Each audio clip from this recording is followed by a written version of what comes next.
escuta, obviamente, de diversos, né, pseudos, vamos dizer assim, especialistas, sobre o como fazer. E a doutora foi muito clara, disse, ó, cada projeto tem uma particularidade, e essa particularidade vai muito da lógica em que a empresa está inserida. Em algum momento, esse diagnóstico inicial vai trazer para a gente a percepção daquilo que ela já possui em termos de prática, e aí ali talvez eu tenha uma maturidade específica, assim como que para outra vertical, ou pilar do ESG, ela vai ter naturalmente talvez um número, né, ou um nível de maturidade um pouquinho menor. Isso vai gerar necessidades de aplicação diferentes. E o degrau da escada a ser subido ali vai ser diferente do degrau naquela outra vertical. E às vezes eu tenho uma área que é de serviços, o outro tem uma indústria, o outro tem, sei lá, um comércio, o outro tem trabalha ou permeia na área da saúde, enfim. E a gente sabe que essas dúvidas acabam pairando, né, no final das contas, para esse empresário. Será que eu tenho que aplicar, sei lá, todas as ODSs? Antes de mais nada, o que é ODS, Hum, né? Enfim. Mas, diante de tantas ODSs que eu tenho ali representadas, quais são dessas que eu preciso abraçar? Será que eu tenho que abraçar todas? Se eu não abraço todas, será que eu tenho, de fato, uma negligência para com aquele tópico? Então, eu tenho ouvido, né, e tenho percebido que a maioria das organizações acabam gerando, né, esse receio de não iniciar ou de iniciar e entender que não estão aplicando aquilo que devem aplicar. Qual é a percepção, né, que a doutora tem nesse sentido? Perfeito. Então, acho que é bom a gente falar um pouco sobre o que é ODS, talvez nem Perfeito. todos saibam, né? As ODS são os Objetivos para o Uhum. Desenvolvimento Sustentável que foram estabelecidos pela ONU em 2015, né? 193 países no mundo aderiram a essa missão, que significa o quê? Significa atingir 17 objetivos que foram pontuados pela ONU como objetivos que as nações têm que buscar para que tenhamos um mundo mais sustentável. Né? Então, aí você tem inúmeras ODS relacionadas à erradicação de pobreza, ao consumo consciente de água e energia, a redução das desigualdades sociais, a equidade de gênero.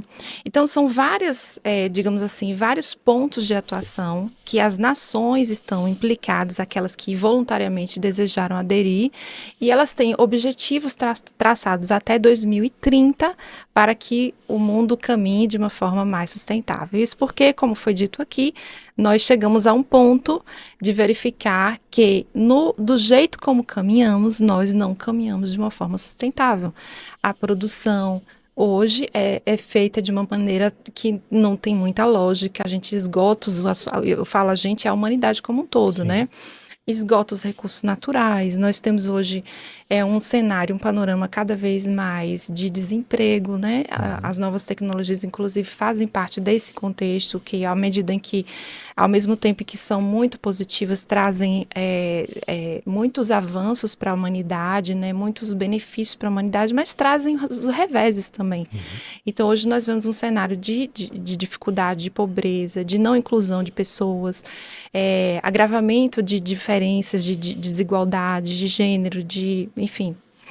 E tudo isso precisa ser superado, né? E aí, não somente as nações estão envolvidas nisso, mas as empresas também estão envolvidas. Então, existe o Pacto Global pela obtenção dessas metas que estão estabelecidas pela ONU, e dentro desse Pacto Global as empresas estão concebidas nisso, né? E todos estamos, né? Nós Uhum. como consumidores também, as empresas. E aí o papel da empresa é justamente esse, é de fazer parte, aquela que deseja que esteja consciente, e aquela que não estiver, na verdade, cada vez mais ela estará fora desse cenário, fora do mercado, né? É porque é uma visão que hoje passa a se exigir com o estabelecimento desse cenário hoje, que é o que a gente chama de sociedade 5.0, né? Que ela está um pouco mais preocupada, isso é uma concepção, um conceito que veio do Japão, né? Digamos que ele traz um conceito de uma sociedade mais questionadora nesses rumos para onde vamos, né? O capitalismo não deixa de existir, continuamos buscando lucro e tudo mais dentro dessa sistemática, mas de uma forma em que o ser humano esteja no centro da nossa vida, do nosso campo vital, é o ser humano. Nós não podemos deixar de reconhecer isso, o ser humano e a natureza também, porque nada adianta a vida do ser humano ser com a natureza exatamente destruída. Então, o objetivo é esse. Então, as empresas estão imbuídas cada vez mais, estão dentro de processos em que elas estão envolvidas com essa meta. Com essa meta de atingir os objetivos que estão estabelecidos nas ODS até 2030. Estamos atrasados. Imagino.